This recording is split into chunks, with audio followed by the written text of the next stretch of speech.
Hey YouTube, j'espère que vous allez bien et j'espère que vous allez passer une sacrée journée de... Terreur et de souffrance. Ah ok, non, je suis vraiment nul à ça. Mais avant de commencer le vidéo, j'ai deux annonces à vous donner. Tout d'abord, un immense merci à vous tous de vous avoir abonné sur ma chaîne. On vient d'atteindre les 102 abonnés et c'est grâce à vous. Alors n'hésitez pas à partager ma chaîne à vos amis. Et la dernière, c'est pour vous annoncer que je participe à un stream caritatif d'Extra Live en compagnie de l'équipe Deuxième Vie ce vendredi le 2 novembre jusqu'au 4 novembre. L'objectif, récolter des fonds pour Opération Enfant Soleil. C'est une cause qui me tient énormément à cœur et je crois fermement que nous pouvons faire une bonne différence dans la vie des enfants malades. Alors j'aimerais vous inviter à nous rejoindre pendant ce week-end. Votre présence et votre soutien seront inestimables.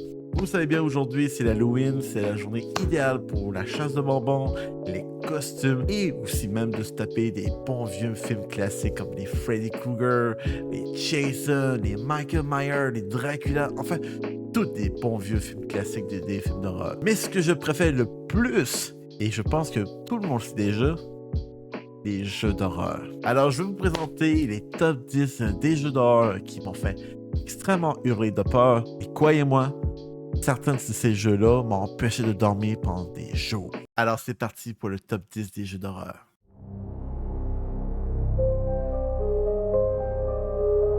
Alors commençons dans le numéro 10 de Callisto Protocol. Vous incarnez Jacob Lee, capitaine du cargo Charon, dont la mission est d'amener une cargaison vers la prison de Black Iron sur Callisto. Mais cela tourne au cauchemar après une attaque par Danny Nakamura, leader du groupe terroriste Hathaway. Votre vaisseau s'écrase et vous vous réveillez dans la prison de Black Iron, envahi par des créatures horrifiques. Armé de courage et d'armes trouvées en chemin, vous devez combattre pour votre vie dans un monde devenu fou. Chaque affrontement est un défi et chaque décision peut changer le cours de votre histoire. J'ai eu un bon moment de plaisir d'avoir joué au jeu. C'était quand même intense, stressant, aussi rageant avec le mécanisme du attaque mêlée et les esquives qui étaient pas évidents. Et aussi s'attendre des boss qui ont été très rushants à battre en même temps aussi. En tout cas, je trouve ça dommage que le jeu n'a pas eu énormément de succès parce que le scénario était à la fois captivant et j'aurais pensé qu'il y aurait une suite dans un futur, mais hélas non, ils nous ont offert un DLC nommé la transmission finale pour conclure le jeu définitivement. Si vous aimez la science-fiction et avec de l'horreur, c'est un jeu pour vous. Numéro 9, Remote Red Tormented Father. Vous incarnez Rosemary Red, une femme déterminée à percer le mystère de la disparition de Celeste Felton, une jeune fille au destin tragique. Son enquête le conduira dans la sinistre Villa Felton, où chaque pièce semble recéler des secrets inavouables. Mais tu sens rapidement que quelque chose ne tourne pas rond par ici. Vous allez rencontrer le Dr Felton, le père de Céleste, et tout ne va pas bien aller pendant les questionnements. Alors, plus tard dans la nuit, vous vous faufilez pour entrer dans le manoir et c'est là que le cauchemar commence. L'ambiance sera lourde et vous serez aux aguets auprès des stalkers. Plus ils s'approchent de vous et plus la musique devient intense. Le jeu se concentre sur la furtivité et l'évasion. Plutôt que se battre, vous devez utiliser toutes les ressources que vous disposez, comme d'utiliser des objets pour distraire et d'autres pour se défendre. Explorez les recoins sombres de la villa tout en résolvant des énigmes. Chaque découverte se rapproche un peu plus de la vérité. C'est un jeu très inspiré à la Clock Tower et plusieurs influences. Ce qui rend Remote Red si spécial, c'est son récit profond et psychologie. Tu ne fais pas que jouer, tu ressens vraiment les émotions des personnages. Les graphismes sont très bien réussis et la bande sonore est extrêmement incroyable, ajoutant une dimension supplémentaire à cette expérience, déjà intense. Comme si t'écoutais un film en genre. Je me suis bien amusé dans le jeu et il y a aussi une suite nommée The Broken Porcelain qui est sortie 2 ans plus tard que j'ai aussi bien aimé vu que c'était comme un genre de préquel après le premier épisode. Mais malheureusement le jeu n'a pas apporté un tel succès contrairement au premier et aussi qu'une autre suite était supposée sortir mais vu que l'auteur a quitté le studio, ils ont annulé la sortie du 3e. C'est quand même dommage. En tout cas, pour vous dire que j'ai bien aimé cette série puis j'aurais voulu en voir plus et je vous conseille fortement de découvrir ce jeu-là, ça vaut vraiment la peine. Numéro 8, Blair Witch. Dans Blair Witch, vous incarnez Eli, un ancien policier hanté par son passé qui se lance dans une quête désespérée pour retrouver un petit garçon disparu. Dès les premières minutes, le jeu vous enveloppa dans une ambiance calme et apaisante en faisant la découverte du personnage. Et plus vous avancez dans l'histoire, et plus ça commence à être pire. Vous allez devoir survivre dans les mondes les plus sombres dans la forêt en portant avec votre lampe de poche, votre caméra et vous serez en compagnie de Boulette. Le chien sera votre guide et votre soutien. Vous apprendrez à lui faire confiance pour déceler les dangers et à l'écouter lorsque l'angoisse monte. Il trouvera certains objets les plus importants. Chaque décision que vous prenez influence le cours de l'histoire. Vous êtes constamment confronté à des dilemmes qui mettent à l'épreuve votre moralité et à votre santé mentale. Cela rend le jeu encore plus captivant car vous ne pouvez pas simplement avancer sans réfléchir aux conséquences. C'est une exploration psychologique qui vous fera ressentir des émotions intenses tout en vous plongeant dans un monde sombre et mystérieux. Alors, si tu as déjà vu les films de Blair Witch, je te conseille de jouer au jeu, ça vaut la peine. Numéro 7, les Fear to Phantom. Fear to Phantom est une véritable pépite pour les amateurs d'horreur comme moi. Ce qui m'a particulièrement marqué, c'est la façon dont cette série parvient à créer une atmosphère oppressante avec si peu d'éléments. C'est un vrai four de force. Chaque épisode est comme un petit film d'horreur interactif. On se retrouve plongé dans la peau d'un personnage ordinaire, vivant une situation qui dérape progressivement dans un cauchemar. Ce qui est fascinant, c'est que l'horreur naît souvent des situations banales. Être seul chez toi, travailler de nuit, était cher. Ça rend l'expérience autant plus troublant. L'aspect fun footage et le style visuel rétro donne vraiment l'impression de visionner un vieux témoignage, ce qui ajoute une couche de réalisme glaçant. Je peux vous dire que j'ai sacré en... Ce que j'apprécie particulièrement, c'est que la série ne mise pas sur des jumpscares faciles. Au contraire, elle construit lentement une tension insoutenable. On se surprend à scruter chaque recoin sombre, à tendre l'oreille au moindre bruit suspect. C'est ce genre de jeu qui vous fait sursauter au moindre craquement dans votre propre maison après y avoir joué. Chaque épisode est une nouvelle aventure avec son lot de frissons. Personnellement, j'ai extrêmement trippé sur Roadbury Getaway avec l'inconnu qui vit dans la maison de location.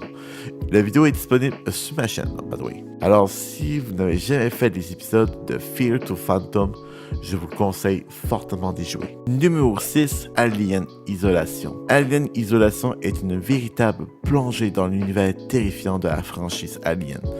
En incarnant Amanda Ripley, la fille de Ellen Ripley, vous vous sentirez transporté dans une quête désespérée pour découvrir ce qui est arrivé à votre mère. Dès les premières minutes, l'atmosphère oppressante m'a captivé. Les graphismes sont incroyablement détaillés et chaque bruit dans la station spatiale était vraiment préoccupant. J'ai ressenti la peur et à chaque coin du couloir, sachant qu'il y a des gens hostiles qui peuvent vous tirer dessus, des cyborgs dangereux et même des xénophobes. Et encore plus, pourrait surgir à tout moment. Le gameplay est axé sur la furtivité, ce qui m'a forcé à réfléchir et à planifier mes mouvements. J'ai dû utiliser mon environnement pour me cacher et d'éviter cette créature mortelle. Chaque rencontre avec le xénomorphe était un moment de pure tension, où j'ai dû garder mon calme pour survivre. L'intrigue est riche et bien construite.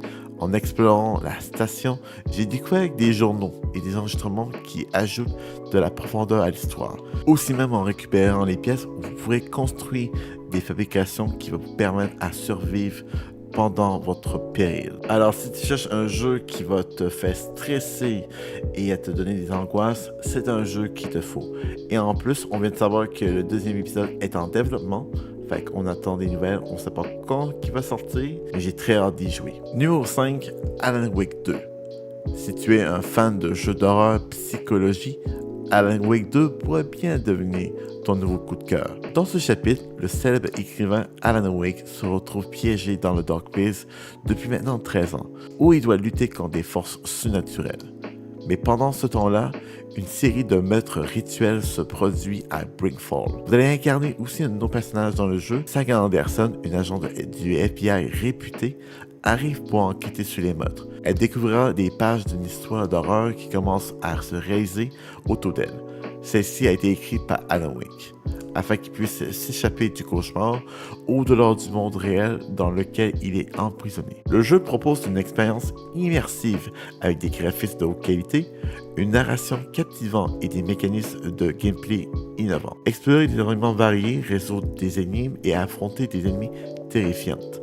L'atmosphère du jeu est renforcée par une incroyable bande son et des effets visuels saisissants. Alan Wake 2 met également en avant une approche narrative riche, mélangeant avec l'horreur et les thrillers psychologiques classiques. Et je peux vous dire que ce jeu-là, ça a été mon coup de cœur favori en 2023 et elle sera toujours le jeu que j'adore le plus. Numéro 4. Resident Evil 7. Resident Evil 7 a été une aventure aussi captivante et très angoissante. Vous êtes Ethan Winter, à la recherche de votre femme disparue. Crois-moi, cette recherche va te mener dans des lieux sombres et inquiétants. Dès le début, tu sens que quelque chose ne va pas bien.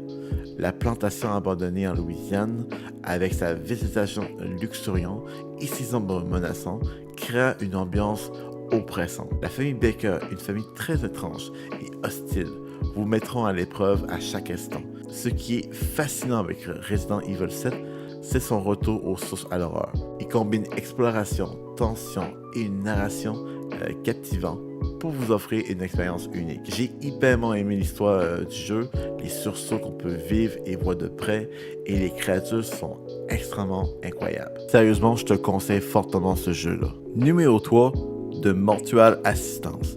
Imaginez-vous dans la peau de Rebecca Owen, une jeune assistante mortuaire fraîchement diplômée qui commence son premier jour de travail dans une morgue. Ce qui pourrait sembler être un simple endroit se transforme rapidement en un véritable cauchemar. Dès les débuts, l'atmosphère est pesante. Vous êtes entouré de corps et de secrets et chaque nuit apporte son lot de frissons. En effectuant des tâches comme l'embaumement et la préparation des défauts, vous ressentez une tension palpable. Les bruits étranges et les ombres furtives vous rappellent que la morgue n'est pas aussi calme qu'elle en a l'air. Au fur et à mesure que vous progressez, vous découvrez que des forces obscures hantent les lieux. Vous devez non seulement accomplir vos tâches professionnelles, mais aussi d'enquêter sur des événements paranormaux troublants. Chaque décision que vous prenez peut avoir des conséquences sur l'issue de votre histoire, ce qui rend chaque partie unique et immersive. Le jeu se contente pas d'être un simple simulateur, il combine habilement des éléments horreur psychologie avec des mécanismes de jeu captivants. Vous serez confronté à des démons et à des choix moraux difficiles qui mettront votre sang-froid à l'épreuve. Si vous aimez les frissons et les intrigues captivantes, ce jeu pourrait bien devenir votre nouveau coup de cœur. Numéro 2, Visage. Visage est un jeu indépendant d'horreur psychologie qui m'a profondément marqué par son atmosphère unique et son approche innovante de la peur. Dès les débuts, on est plongé dans une maison où chaque pièce semble respirer une histoire troublante. Le jeu ne se contente pas de sauter aux yeux des effets de surprise, il insiste une terreur insidieuse qui s'immisce lentement dans l'esprit. L'un des aspects les plus captivants est la façon dont il mêle l'exploration et énigmes. Chaque chapitre propose des défis qui ne sont pas toujours évidents, ce qui peut être frustrant au début, mais cette difficulté ajoute à l'immersion. Une fois qu'on s'y habitue à l'environnement et qu'on commence à comprendre les mécanismes, l'expérience devient véritablement envoûtante. Le jeu s'est beaucoup inspiré du jeu de P.T., le teaser de Silent Hill, de Conjuring, Insidious et Sinister. En plus, c'est un jeu qui est fait pas chez nous au Québec. Je te conseille fortement de jouer à ce jeu-là. Numéro 1, Outlast. Outlast est une expérience de jeu qui m'a vraiment marqué dans ma vie. Dans ce jeu, à la première personne, tu te glisses dans la peau de Myers, un journaliste intrépide qui décide d'explorer l'asile psychiatrique d'un monde massif. Après avoir eu des informations choquantes, qui décide d'aller enquêter tout seul. Dès les premières minutes, l'atmosphère oppressante te saisit. Les couloirs sombres, les bruits inquiétants et l'incertitude omniprésente créant une tension palpable. Avec ta caméra en main, tu te retrouves plongé dans un monde où la survie est primordiale. Pas d'armes pour se défendre, juste ta capacité à te cacher et à fuir. Chaque rencontre avec les créatures déformées qui hantent l'asile est une véritable frisson. te pousse à réfléchir rapidement et à utiliser ton environnement pour échapper du danger. Ce qui m'a particulièrement frappé, c'est la profondeur de l'histoire. En fouillant dans les documents éparpillés et en découvrant les secrets horribles de l'asile, tu ressens une connexion émotionnelle avec le récit. C'est un jeu qui fait flipper énormément. Outlast ne se contente pas de se faire peur. Il te plonge dans une réflexion sur la souffrance humaine et les conséquences des expériences inhumaines. Si tu es un amateur de sensations fortes et que tu cherches un jeu qui te tiendra en haleine du début à la fin, je te recommande énormément de jouer à Outlast. Et en plus, c'est un jeu qui est fait au Québec en plus. Et voilà, c'était tout pour mon top 10 des jeux d'horreur. Vous me direz si vous êtes d'accord avec moi à propos de mes choix. Et vous, quels jeux d'horreur qui vous ont marqué le plus? N'hésitez pas à lâcher un petit pouce bleu et à vous abonner sur ma chaîne. Et on se retrouve très vite dans une prochaine vidéo. À bientôt.